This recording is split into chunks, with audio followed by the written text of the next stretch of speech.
Senhor Jesus, te peço, Pai, que o Senhor venha estar dando capacidade para o Rodrigo, Senhor. Que ele venha, Pai, tá falando, Pai, a palavra que o Senhor quer transmitir para os nossos corações, Pai. Usa ele, Senhor. Manifesta a Tua presença através dele, Jesus. Te pedimos, Pai, te agradecemos pela vida dele. E é o que te pedimos, Pai. Em nome de Jesus, amém. Amém.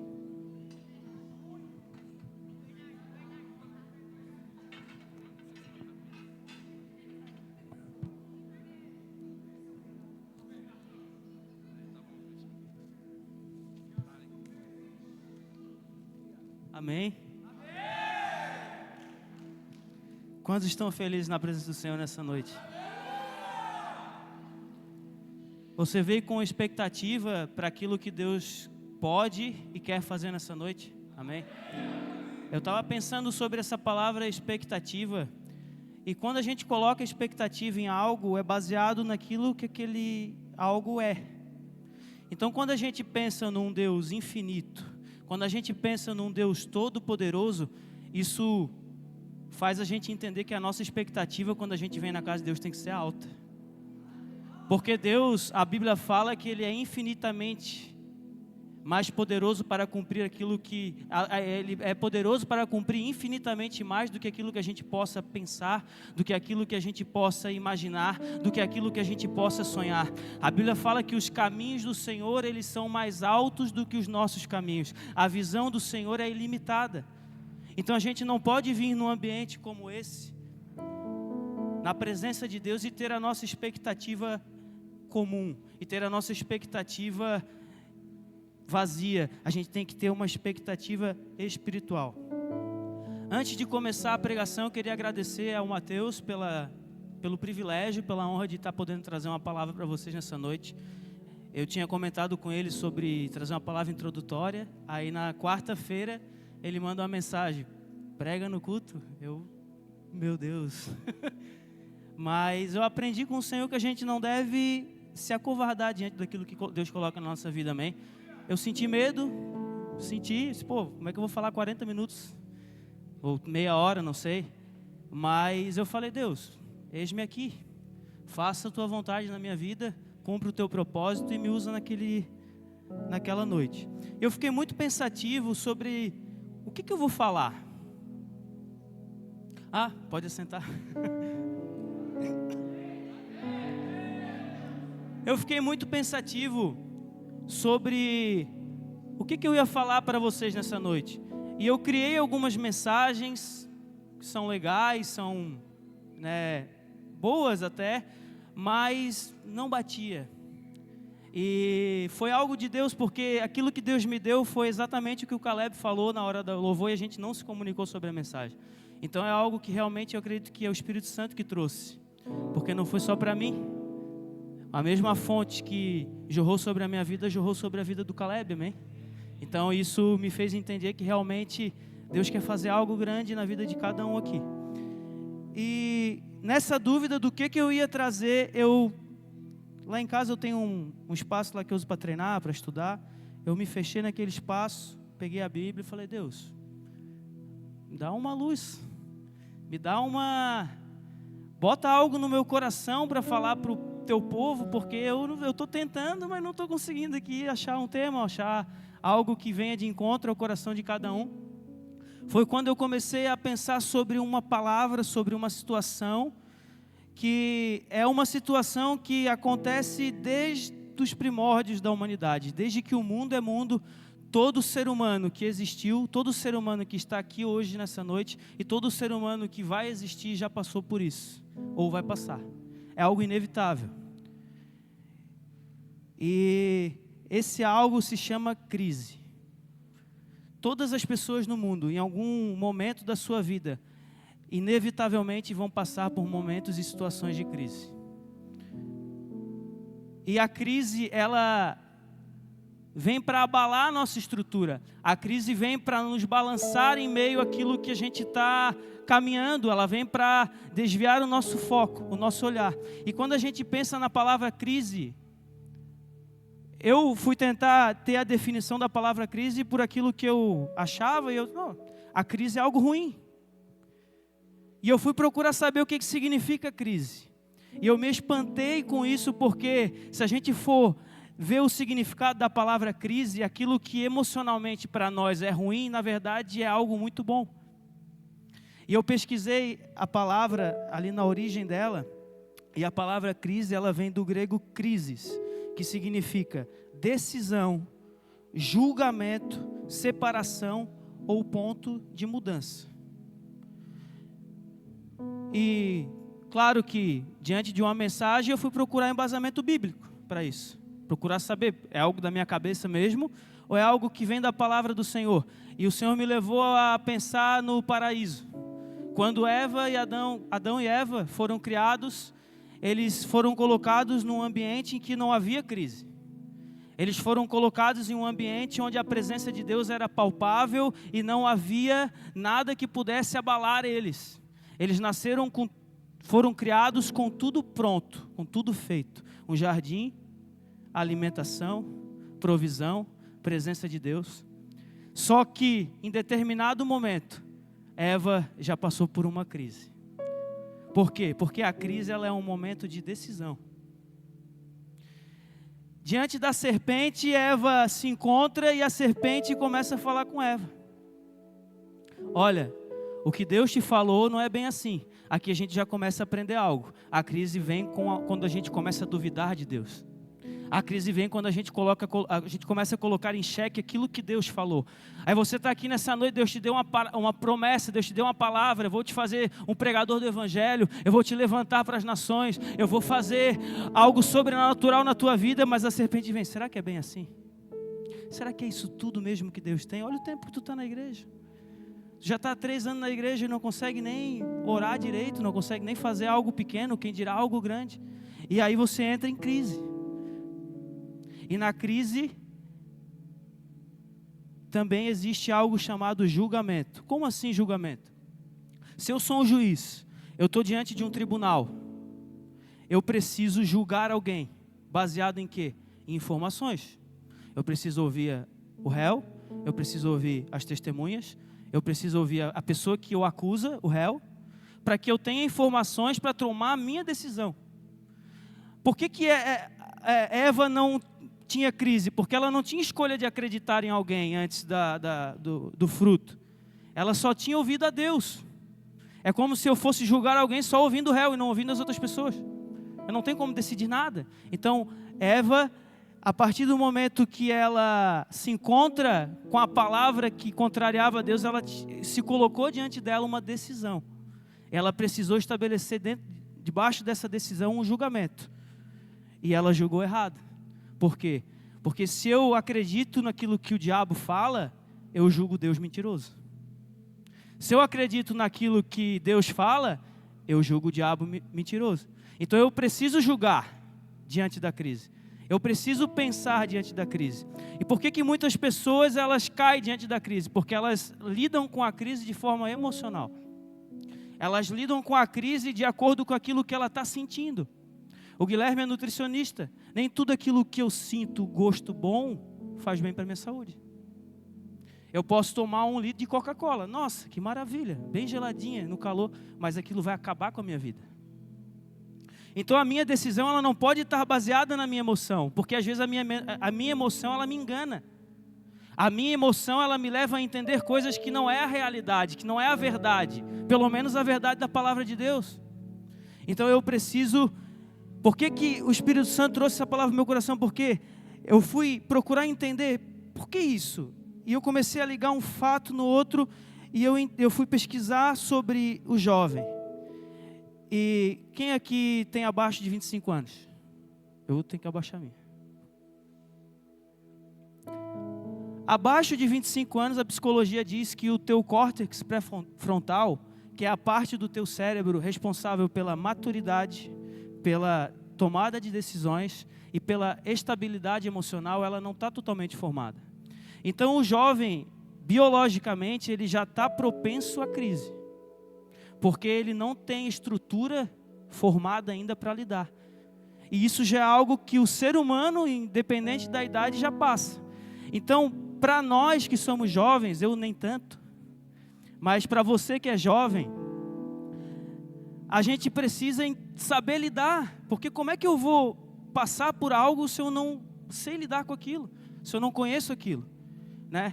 Se eu pedir, por exemplo, para o Samuel fazer um lance de basquete assim, evoluído, ele vai tirar de letra. Agora, se eu peço para o Diogo, faz uma enterrada aí para mim ou algo. Por que o Diogo não vai saber lidar com a situação? Porque ele não entende de basquete. Se eu pedir de futebol, a conversa muda, né? Mas basquete, ele não entende. Então, como é que eu quero lidar com as adversidades da vida? Como é que eu quero lidar com a crise se eu não entendo o que é uma crise? Se eu só vivo de forma aleatória, eu não procuro entender. E o Espírito Santo falou que através da instrução, através do conhecimento, eu consigo lidar com a crise, lidar com as decisões, julgar conforme a palavra de Deus, julgar conforme o meu entendimento de quem Deus é. Porque se Eva tivesse enraizado na mente dela, não, Deus falou para mim que se eu comer desse fruto eu vou morrer.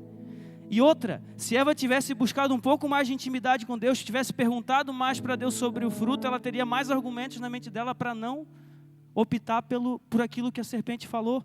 Então a intimidade com Deus, a presença de Deus, a busca a Deus, ela nos dá a estrutura para lidar com os momentos de adversidade. Amém? E aqui, logo após o julgamento, ela também tem um significado de separação. Porque a Bíblia vai dizer o seguinte, que a gente não pode servir a dois senhores. Se eu agradar a um, eu desagrado o outro. Então, quando Eva começa a dar crédito para a serpente, ela começa a se separar de Deus. E o último estágio é um ponto de mudança. Mas que mudança? Algo ruim? Algo bom? Aí que está. A mudança vai ser proporcional à decisão que você tomou na crise. Se Eva toma uma decisão certa, ela teria uma mudança positiva.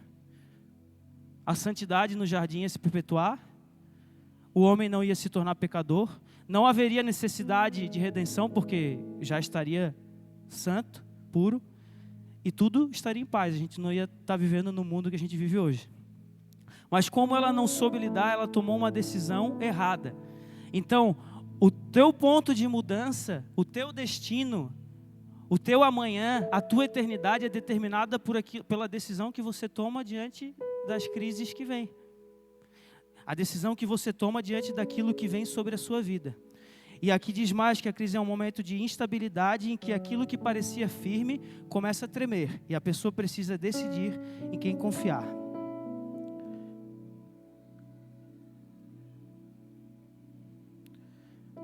Então, nos momentos de crise, são os momentos que as adversidades elas vêm para tirar o controle da nossa vida. Amém?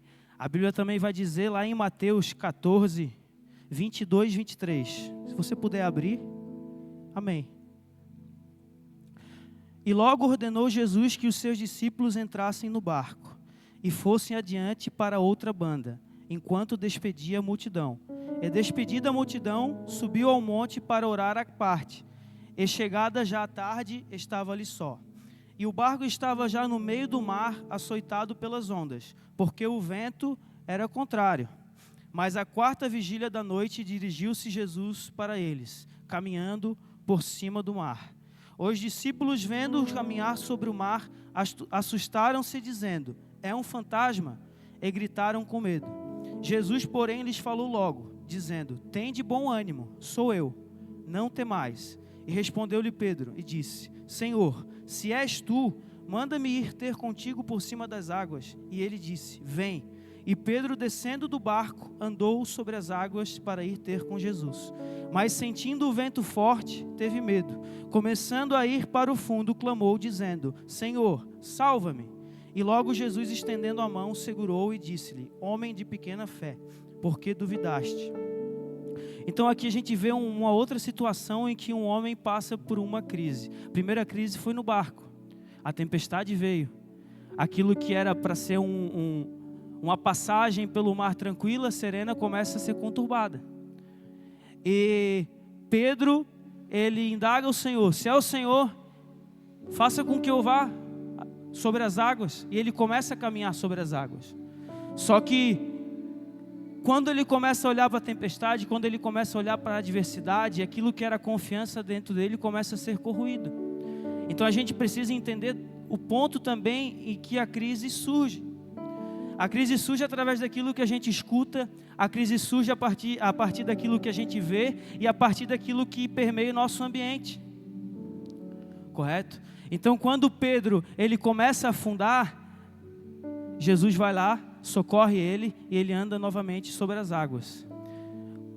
Qualquer pessoa aqui consegue andar sobre as águas? Se eu te levar lá no mar agora e falar, ó, anda daqui até lá, não consegue. Então, quando Pedro está andando sobre as águas, ele estava sendo um Pedro sobrenatural, algo incomum e fantástico. Mas em determinado momento, Pedro perdeu o sobrenatural. E isso acontece na nossa vida. Um dia a gente pode estar cheio de fé, um dia a gente pode estar cheio de esperança, mas tem o dia mau. Então, o que essa palavra ela ensina ao meu coração? Que mais importante do que a crise, do que aquilo que a gente passa, é onde a gente está. Porque quando Pedro afunda, ele era um Pedro natural, mas a diferença na vida dele não foi aquilo que ele era, foi o fato de Jesus estar do lado dele.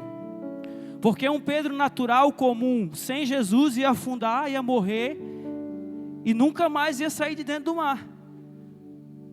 Mas um Pedro que está num ambiente onde Jesus está, quando ele começa a afundar, Jesus levanta ele das águas. Jesus toma uma decisão que naquele momento ele não estava conseguindo tomar. E é isso que acontece na presença de Deus. A gente está num momento de decisão, a gente não está conseguindo tomar a decisão certa, e a gente está confuso, e se a gente for pela força do nosso braço, a gente vai cair, e a gente chega na presença de Deus, abre os braços e fala, Deus, e Deus nos ajuda a tomar as decisões, Deus ilumina a nossa mente, Deus fortalece o nosso coração, e a gente volta a viver o sobrenatural, porque a Bíblia fala que Pedro ele voltou a andar sobre as águas e foi para o barco. Então a gente precisa entender, como jovens, o que é que vai determinar o nosso futuro. A crise não vai determinar o teu futuro. Ah, mas eu saí da igreja porque aconteceu isso, aconteceu aquilo outro, porque, nossa, lá no meu trabalho é uma perseguição, eu perdi isso. Calma aí, mas a Bíblia não diz que isso vai determinar o teu futuro. Agora, a tua decisão vai determinar o teu futuro. O ambiente que você escolhe estar vai determinar o teu futuro. Porque quando Eva cai, ela estava perto da serpente. Ela tem a escolha de onde ela pode estar. Assim como você teve a escolha hoje de estar num ambiente onde Jesus está.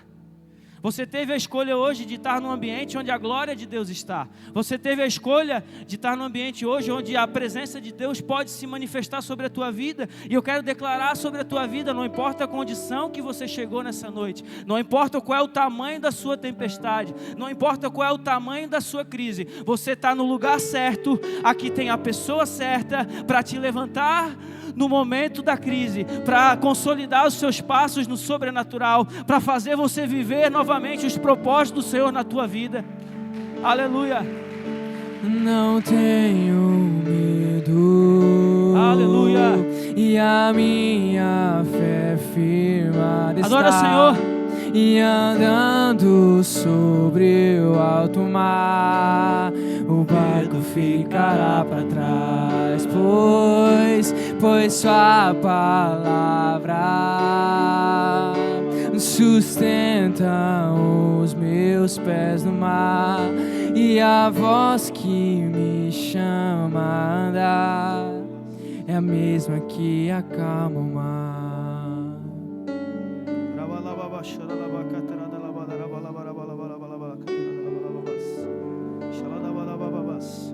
Feche os seus olhos, adore o Senhor por um momento. Sinta a presença de Deus, entregue a Ele as suas tempestades nessa noite. Entregue o controle do seu barco, entregue o controle da sua vida. Aquieta o teu coração, confia no Senhor e o mais Ele fará, amém? E diante disso eu comecei a viajar em alguns personagens bíblicos. E um outro personagem que veio ao meu coração está lá no Salmo 73. Eu vou ler rapidamente com vocês, também para não me alongar muito. Mas diz assim. Primeiro vamos entender quem foi Asaf. Asaf foi uma pessoa que vivia em função do templo. Ele era um levita e ele vivia para cuidar das coisas de Deus. Era como se fosse um monge que vive no monastério e está lá ocupado com as coisas do monastério. Asaf tinha um chamado, uma vocação para viver integralmente os planos de Deus na vida dele. E ele passou por uma crise muito profunda, que poderia ter abalado todo o propósito da vida dele, que poderia ter comprometido todo o chamado dele e inclusive o destino eterno da vida dele. Então vamos ler essa passagem. Verdadeiramente bom é Deus para com Israel, mas para com os limpos de coração. Quanto a mim, os meus pés quase se desviaram. Pouco faltou para que escorregassem os meus passos, pois eu tinha inveja dos soberbos, ao ver a prosperidade dos ímpios, porque não há apertos na sua morte, mas firme está a sua força. Não se acham em trabalhos como outra gente, nem são afligidos como outros homens, pelo que a soberba o cerca como um colar, vestem-se de violência como de um adorno. Os olhos deles estão inchados de gordura, superabundam as imaginações do seu coração. São corrompidos e tratam maliciosamente de opressão, falam arrogantemente. Erguem a sua boca contra os céus, e a sua língua percorre a terra. Pelo que o seu povo volta aqui, e águas de copo cheio lhes se espremem. E dizem, como sabe o Deus, ou há conhecimento no Altíssimo? Eis que estes são ímpios, e todavia estão sempre em segurança. Ou seja, uma falsa segurança. Aqui ele acha que o ímpio está em segurança. Mas lá na frente do capítulo a gente vai ver que até a convicção de segurança dele estava errada, estava equivocada. E se lhe aumentam as riquezas, na verdade que em vão tenho purificado o meu coração e lavado minhas mãos na inocência, pois todo dia tenho sido afligido e castigado cada manhã. Aqui a gente também percebe algo muito precioso. Asaf, por se levar pelo momento de tribulação, de crise, ele começa a ver o serviço a Deus como um castigo. E é isso que acontece com a gente. A gente começa a passar por algumas situações, por algumas adversidades, e aquilo começa a afetar o nosso coração, e a gente, outro dia que eu vou ter que ir na igreja, é outro dia que eu vou ter que ir lá levantar minha mão, e ouvir um monte de coisa que nem está acontecendo na minha vida, então eu acho que eu estou perdendo meu tempo. E isso começa, a dúvida começa a entrar no nosso coração. A dúvida de quem Deus é, daquilo que a gente é em Deus, começa a permear a nossa vida. Se eu dissesse também, falarei assim, eis que ofenderia a geração de teus filhos. Quando pensava em compreender isto, fiquei sobremodo perturbado. Aqui que está o segredo. Até que entrei no santuário de Deus. Então entendi eu o fim deles. Certamente tu os puseste em lugares escorregadios, tu os lanças em destruição. Como cai na desolação, quase no momento, ficam totalmente consumidos de terror. Então Asaf tinha um propósito de Deus. Todo mundo aqui tem um propósito de Deus. Deus tem um chamado na tua vida. E às vezes as coisas não acontecem por quê? Porque eu quero abrir uma padaria. Nossa, muito bom. Perfeito. Mas Deus está olhando para ti e te vê um pregador do Evangelho. Deus está olhando para ti e te vê pregando para nações. Deus está olhando para ti e está vendo algo muito maior. E aquilo que você quer, a sua vontade não acontece e você questiona Deus. E você diz, Deus não é comigo. Não é que Deus não é contigo, é que Deus sabe o que é melhor para você, melhor do que você sabe. Deus, Ele conhece você desde o ventre da sua mãe. O que você conhecia sobre você quando você estava no ventre da sua mãe? Nada. Então, se Deus sabe o que Ele é bom para você, e outra, a vontade de Deus é boa, perfeita e agradável, mas a vontade é de Deus, então ela é boa, perfeita e agradável para Ele, não para mim. Porque a minha concepção do que é bom, ela pode estar corrompida. Chega uma pessoa aqui a primeira vez que vem no culto, cheia de vício, fuma cigarro, faz isso, faz aquilo, e o pregador fala para a pessoa, Deus tem algo bom para a tua vida, o que Ele vai pensar? Vai pensar numa carteira de cigarro. Vai pensar num litro de cachaça, porque para ele isso é bom. Para ele é bom beber uma cachaça, é bom fumar um cigarro. Mas não é o que é bom para Deus. Então as coisas não acontecem no meu tempo, é porque Deus está primeiro alinhando o seu pensamento ao pensamento dele. Porque olha só, antes de a Bíblia dizer que a vontade de Deus é boa, perfeita e agradável, ela dá uma condição: renoveis o vosso entendimento. Renova a tua mente. Por quê? Porque senão vai dar conflito. A mesma palavra fala que a gente pede e não recebe porque a gente pede mal. Ou seja, se eu peço algo que não está alinhado à vontade de Deus, Deus não vai me dar. Amém? E Asaf começa a tirar a visão dele do que é a vontade de Deus para a vida dele e começa a colocar a mente dele, o olho dele na vida dos ímpios. Antes de congregar aqui, desde os 16 até os 21, eu tive convívio com pessoas dentro de igreja. Eu estava dentro da igreja. O que eu vi de jovens se desviar por causa disso, não dá para contar no dedo. Porque quer prosperar, porque quer casar, porque quer isso, porque quer aquilo, aí vê o amigo lá. Tem que esperar para casar, tem que ver o amigo lá ficando com 1, 2, 3, 4. Nossa, eu quero isso. É isso que eu quero para a minha vida. E desvia. Aí vê o momento, mas lá na frente não tá correndo o risco de ter um divórcio, de ter uma separação, de enrolar toda a vida dele, ter o filho como aqui, outra lá e espalhado pelo mundo todo. E não está percebendo que a vontade de Deus ela é boa, perfeita e agradável, mas ela é tudo aquilo que é perfeito demora. Se eu sou um desenhista e o meu desenho é perfeito, com certeza eu não fico 5 minutos desenhando. Eu demoro tempo.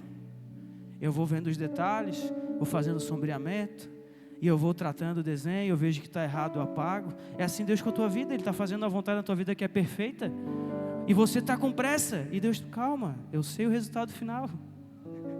Eu sei lá na frente, eu sei o que eu estou fazendo. Te aquieta, tu não sabe de nada. E aqui a gente vê que Asaf passa por esse mesmo processo. Ele vem à crise, ele precisa tomar a decisão. Agora, eu viro ímpio ou vivo o chamado de Deus? Pô, queria ter aquele carro lá. Queria ter aquela casa. Ele não consegue ver que o carro foi fruto de extorsão. Ele não consegue ver que a casa foi fruto de roubo. Foi por meios ilícitos. Ele só enxerga o resultado, mas não enxerga o princípio. E a gente enxergar só o resultado abala a nossa fé, porque a nossa fé ela não tem que estar no resultado, a nossa fé tem que estar no princípio. E ele começa a duvidar, ele tem que tomar a decisão. Só que Asaf foi muito feliz na sua decisão, porque ele julgou a situação, e aqui diz que ele não conseguiu julgar, porque ele não conseguiu entender. Ali falou que só de tentar compreender, eu achei muito pesada a tarefa para mim. Ele já tomou a decisão sem nem julgar, ele disse, não, eu vou para a casa de Deus. A crise estava tão grande na vida dele, que ele perdeu até a capacidade de entender as coisas. E é isso que o pecado faz com a gente, a cobiça do mundo faz com a gente. A gente entra num processo que daqui a pouco a gente não entende mais o que é o Espírito Santo, a gente não entende mais o que é a palavra, a gente não consegue ter coerência com nada, e aquilo vai roubando a nossa mente de Deus, e quando a gente se pega, a gente está lá no mundão perdido. E ele entra no templo do Senhor, e a sua mente é iluminada. A mensagem para você nessa noite é para você que chegou aqui confuso, para você que chegou aqui abalado, e você às vezes não consegue nem julgar o que você quer. As coisas do mundo estão falando tão forte ao teu coração que você não consegue nem decidir se você quer a presença de Deus, ou se você quer o mundo, ou se você quer viver a tua vontade, ou se você quer viver a vontade de Deus. Ei, esquece. Só se coloca na presença de Deus nessa noite. Porque aqui, quando ele entrou no templo, não é só um templo físico, ali ele entrou, a glória de Deus inundou a vida dele. A presença de Deus tomou conta da mente, do coração dele, a ponto dele, meu Deus, o que eu estava pensando? Ele estava trocando algo divino por algo espiritual. Imagina comigo se o Mateus, não é o Mateus que a gente conhece, é uma pessoa ímpia, que tem a vida muito estabilizada, tem carro, tem casa, tem... enfim, riquezas, e ele morre, e está lá, eu vou falar algo pesado, mas eu acho que é importante, ele está lá no inferno agora, queimando, em desespero, e diante de toda essa situação desesperadora, aparece um anjo para ele e fala assim, Mateus, o que tu me dá, para eu te tirar daqui agora e te levar para o céu? O que tu daria, Mateus? Ele daria tudo. Então, a pessoa no inferno, ela daria tudo para sair de lá. E às vezes a gente troca a nossa salvação por algo que é passageiro. A gente olha para a prosperidade do ímpio, a gente olha para a vida do outro e fala assim, não vale a pena servir a Deus. Você está falando o que para Deus? Deus, teu sacrifício na cruz, eu não quero isso, eu quero um carro. Imagina Jesus ouvindo isso. Jesus que foi crucificado no teu lugar, que subiu ao madeiro, morreu, sofreu pela tua vida, ouvindo isso. Às vezes não é com as mesmas palavras, mas é o que você está dizendo no seu coração. E Asaf, ele fala, eu estava como um animal na tua presença, eu estava irracional, eu não sabia o que eu estava pensando. Eu quero te convidar nessa noite a abrir o teu coração para aquilo que Deus tem para a tua vida. Deus quer manifestar a sua presença sobre a tua vida. Deus quer te revelar um propósito eterno sobre a tua vida. E o teu destino depende disso, da decisão que você toma. Eu vou estar num ambiente contrário ou eu vou me colocar num ambiente onde a glória de Deus está? Eu vou me colocar num ambiente onde o Espírito Santo tem acesso ao meu coração e pode revelar a mim a sua vontade, o seu propósito, que é muito maior do que o meu. E eu quero convidar você que deseja nessa noite viver esse propósito de Deus, alinhar a sua fé em Deus, firmar os seus passos em Jesus, que você se levante, venha até a frente, para a gente estar adorando ao Senhor nesse momento. Amém?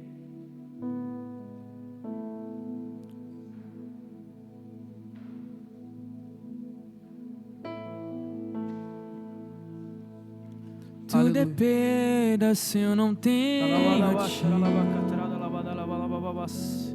Ô A Espírito Tua Santo, graça é o que me cada coração aqui, Senhor, na basta. Tua presença, Pai. Traz sobre as Sem nossas você vidas, Senhor, uma eu não sei expectativa pra Tua, Deus. onde Uma expectativa divina daquilo que o Senhor quer fazer em cada sem Tua coração. presença Daquilo que o Senhor tem de nada maravilhoso para cada importa. coração aqui, Pai. Porque adianta eu ganhar o mundo inteiro Aleluia. e a minha alma se perder sem Ti, Senhor? O que adianta eu juntar os meus tesouros e me esquecer daquele que me amou? Se eu não tenho a Ti, não tenho nada, nada eu serei sem Ti, Senhor. Só Tua presença é o que me basta, e eu Te levarei por onde eu for. Pessoal, quem tem autoridade aqui para orar pelas pessoas, pode estar orando, colocando a mão na cabeça, profetizando sobre a vida delas, amém? Que Deus quer fazer algo tremendo nessa noite. Aleluia. Tua presença, Oh Deus, a Tua presença nos basta. é o que nos basta. Arranca do coração, Senhor, de cada pessoa aqui a dúvida, Quem Senhor. sou eu sem ter Traz